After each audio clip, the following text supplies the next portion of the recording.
In the gritty streets of Detroit, Michigan, a legend was born. His name was Marcus Steele Johnson, a man whose very presence commanded respect and fear.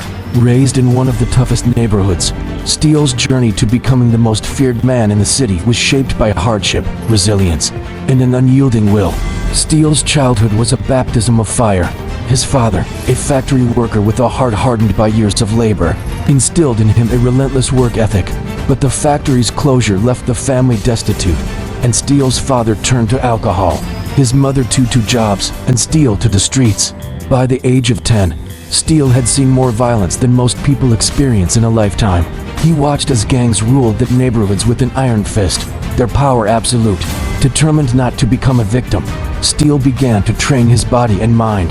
He immersed himself in boxing, training at a rundown gym owned by a retired fighter named Big Joe. Big Joe saw potential in the young boy, taking him under his wing and teaching him the art of survival both inside and outside the ring.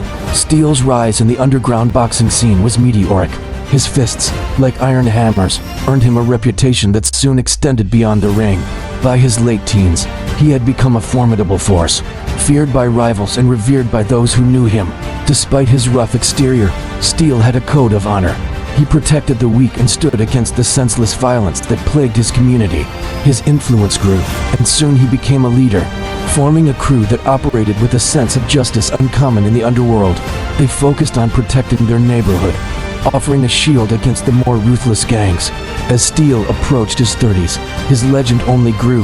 He had achieved what few could: respect from both the law-abiding citizens and the hardened criminals of Detroit. But his toughest battle was yet to come. A new, ruthless gang moved into the territory, threatening everything Steele had built. The final showdown was inevitable. It happened on a cold, rainy night in an abandoned warehouse on the outskirts of the city. Steele faced the gang leader, a vicious man known as Razor, in a brutal fight. The clash was fierce, with both men giving everything they had. But Steele's determination and Big Joe's teachings saw him through. With a final, powerful blow, Steele defeated Razor, ensuring his crew's dominance and the safety of his neighborhood. However, Steele knew that violence wasn't a long-term solution. Reflecting on his journey, he realized that the only way to bring lasting peace was to create opportunities for the youth of his community, preventing them from turning to the streets as he once had. Steele used his influence and resources to open a community center, offering boxing training, education, and job placement programs. The center became a beacon of hope, transforming lives and gradually changing the fabric of the neighborhood.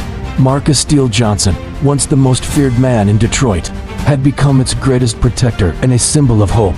His story, marked by struggle and redemption, inspired generations, proving that even in the hardest of environments, one could rise above and effect positive change.